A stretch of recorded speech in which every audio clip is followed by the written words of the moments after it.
naging kasunduan ay ibigay mo sa akin si Arnie Teves, hindi ako tututol sa iyong pagiging miyembro ng ASEAN.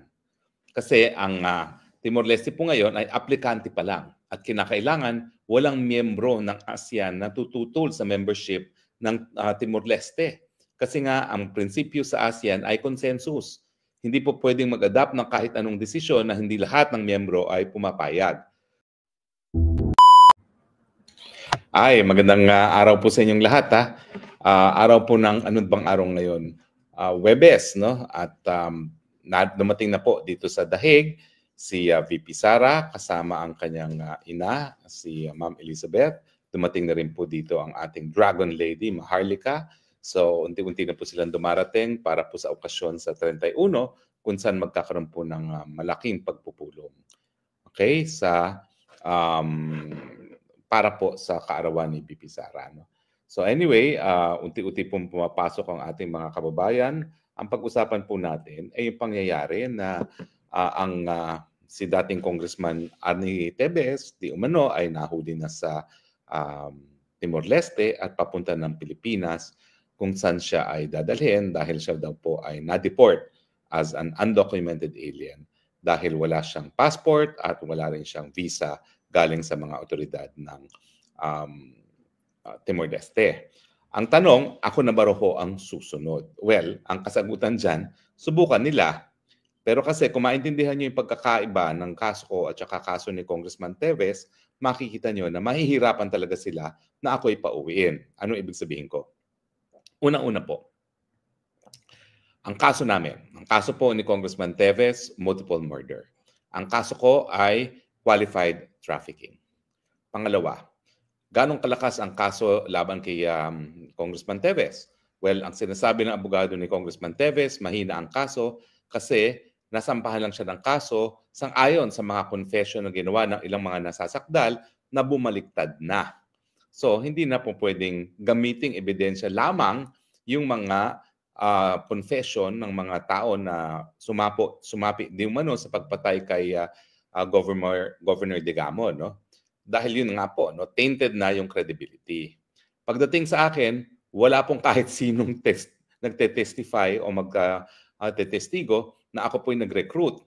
At wala pong kahit sinong testigo na tumatayo para sabihin na ako po'y nakipagkuntsabahan o nakipagconspiracy doon sa mga nag-recruit, doon sa mga biktima ng trafficking.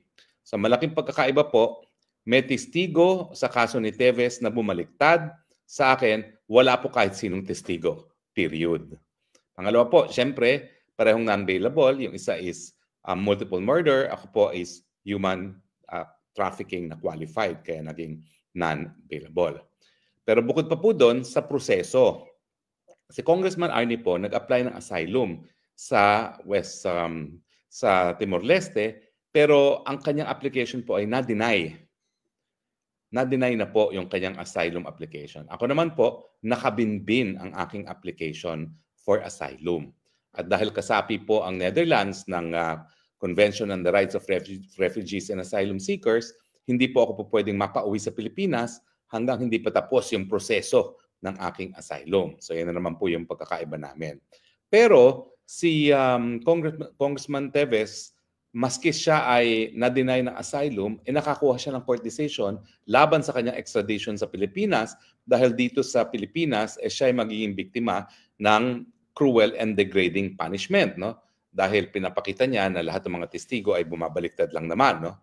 At ang sa akin naman, walang extradition case sa akin dahil unang-una, meron pa po akong pasaporte, so antayin ko na makancel yan at sila ay hihingi ng request to deport as an undocumented alien.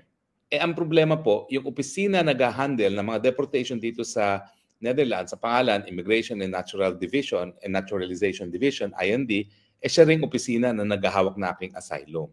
So the moment na magbigay abiso sila na si Harry Roque wala ng passport, undocumented at dapat na ma-deport, yan po ay papadala rin nila sa parehong departamento kung saan nakabinbin yung aking asylum request, no? So, automatically, hindi ako mapag-deport dahil alam naman nila na bilang silang ahensya ng gobyerno ng Netherlands na nagpapatupad ng karapatan ng asylum na hindi ako po pwedeng mapadeport miski ako ay undocumented alien. Now, yan po yung sinasabi ng non-refuma. Ito po yung karapatan ng mga asylum seekers. Unang-una is yung non-prosecution maski ikaw ay pumasok ng walang travel document or walang visa. So ako po, pumasok na merong visa, pero kung ma-revoke ang ating pasaporte, mawawalan ako ng passport, pero makikita nyo po, kabahagi ng non-refuma, hindi ako po pwedeng malitis. Maski na mawalan ako ng passport. At pangalawa, hindi nga ako po pwedeng ma-deport pabalik doon sa bansa na aking inalisan. No? At ito nga po ay bansang Pilipinas. So, ang pagkakaiba naman ni Kong Teves, meron siyang court decision na hindi siya po pwedeng ma-extradite, bagamat binaliwala o binasura ang kanyang asylum. Sa akin, wala akong ganyang court decision, pero dahil nakabinbin pa yung aking asylum application, hindi naman ako po pwede talagang ma-deport back to the Philippines. Pero ang pinakamalaking pagkakaiba namin, ang Timor-Leste nag-a-apply para sa ASEAN membership. Ngayon, kakatapos lang ng pantaunang pagpupulong ng mga bansang ASEAN. At sigurado ako na nagkaroon ng bulungan sa panig ni Presidente Marcos at ng Presidente Horta ng Timor-Leste. At tingin ko ang naging kasunduan ay ibigay mo sa akin si Arnie Teves, hindi ako tututol sa iyong pagiging miyembro ng ASEAN. Kasi ang Timor-Leste po ngayon ay aplikante pa lang at kinakailangan walang miyembro ng ASEAN na tututol sa membership ng Timor-Leste. Kasi nga ang prinsipyo sa ASEAN ay consensus. Hindi po pwedeng mag-adapt ng kahit anong desisyon na hindi lahat ng miyembro ay pumapayag. So yung pagpasok ng Timor-Leste bilang miyembro, yan po ay kinakailangan sang-ayunan ng Pilipinas at kapalit nga ng pangsang-ayon ng Pilipinas sa pagiging miyembro ng Timor-Leste sa ASEAN. Ang pinalit naman ay ang pagkatao ni Congressman Arnie Teves. Now, hindi ko po alam kung talagang naisakay na sa eroplano as of now sa broadcast itong si Congressman Teves. No? Ang alam lang natin ay ipapadeport na siya, hawak siya ng mga otoridad ng Timor-Leste at hindi ko lang alam kung paano nangyari yun. Hawak din daw ng otoridad ng Pilipinas. No? Pero ang alam ko, nakakuhang abogado ni ex-Congressman Teves ng petition for writ of habeas corpus. So hindi siya po pwedeng mailabas ang bansa hanggang hindi ipinipresenta sa hukuman. So hanggang ngayon po, wala akong balita kung talagang naisakay na si Congressman Teves. Pero sa akin, bagaman hindi ako lawyer sa Timor-Leste, yan din po yung sana gagawin ng mga abogado ni Tatay Digong. Kaya dumulog kami mismo para kay Kong Pulong via petition for habeas corpus and certiorari para nga po habang hindi pa sana umaalis ng Villamor Air Base si Tatay Digong, makarating na yung writ of habeas corpus na mag-o-order sa mga otoridad na dali ng pagkatao ni Tatay Digong sa hukuman at i-explain kung bakit dapat siya madetena. Yung writ of habeas corpus naman kay Kong Teves, ganyan din po ang epekto niyan. Bagamat hawak na siya ng otoridad ng Pilipinas at ng Timor-Leste and ready na for deportation, kung lumabas on time yung writ ng hukuman, hindi naman po pwede baliwalain ng Timor-Leste yan. Although alam niyo naman, bagong bansa ang Timor-Leste, so mahina pa rin ang mga institusyon. At itong mga pangyayari na bagmat merong Court of Appeals decision sa Timor-Leste na pinagbabawal ang extradition niya sa Pilipinas at ngayon nga ay dinudukot, ay napapakita na mahina talaga yung mga institusyon pa sa Timor-Leste. Dahil alam niyo naman po yan, dati sila po ay sinakop ng bansang actually, pati Indonesia yan sinakop sila at ngayon lang sila nagkaroon ng kalayaan at siyempre nais nilang sumapi dito sa ASEAN. Pero obviously, ito po yung tinatawag na mga new democracies na marami pang pagsusubok at nakikita nyo rito sa karanasan ni Congressman Arnie Teves na talagang mahina pa ang hudikatura ng Timor-Leste. Kung ikukumpara mo sa ibang bansa, kasama na rin ng Pilipinas. Ako naman po, naniniwala ako na malakas po ang ating hudikatura, bagamat siyempre po, subject din to political pressure. So yan po mga pagkakaiba ha. Una-una, hindi po ako akusado ng murder. Pangalawa, wala pong kahit sinong testigo na nag-issue ng complaint affidavit na nagsasabi na ako'y nag-recruit para sa pagsamantalahan ang trabaho ng ibang tao sa pamamagitan ng dahas at walang kahit sinong testigo na nagsasabi na ako po ay nakipagkuntsabahan sa kahit sinong nag-traffic, no?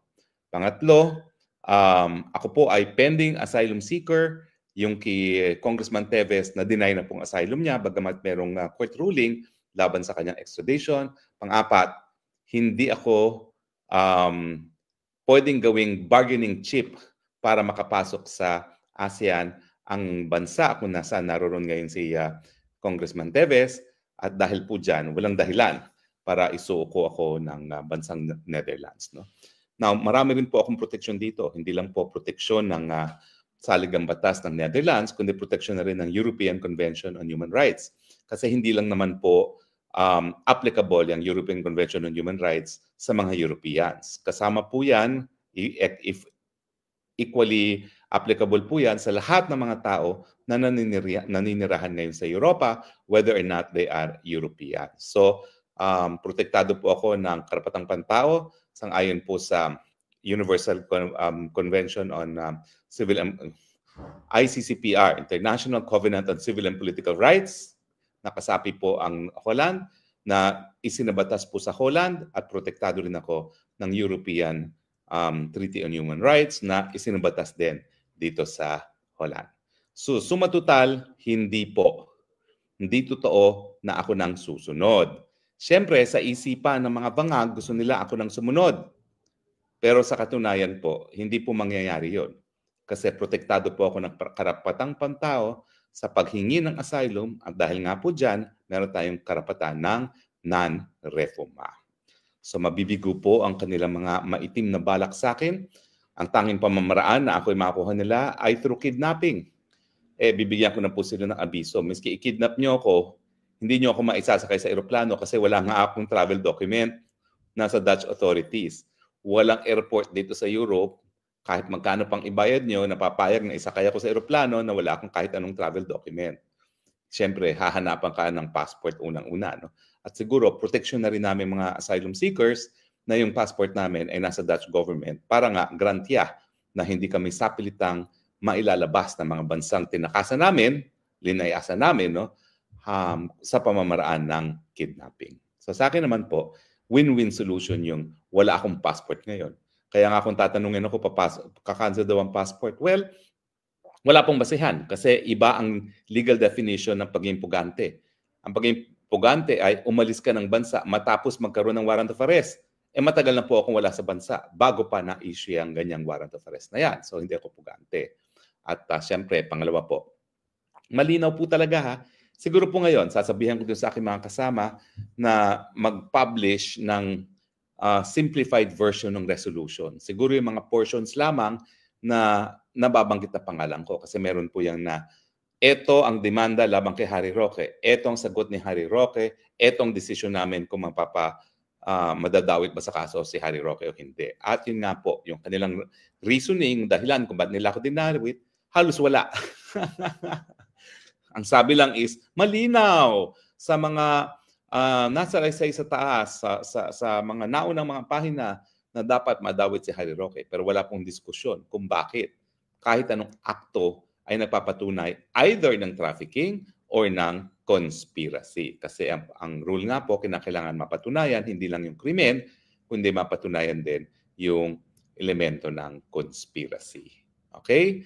So anyway, mag-abang po tayo ng mga balita galing sa kampo ni Vice President Duterte. Di pa po kami nagkikita.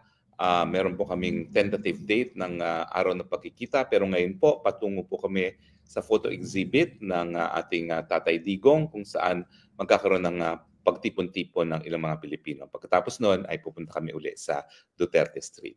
Hindi pa po ako sigurado kung sinong dadalaw bukas. Ang nabalitaan ko sa balita lang naman na ang araw ng dalaw ni VP Sara ay 1 and 2, no? June 1 and 2.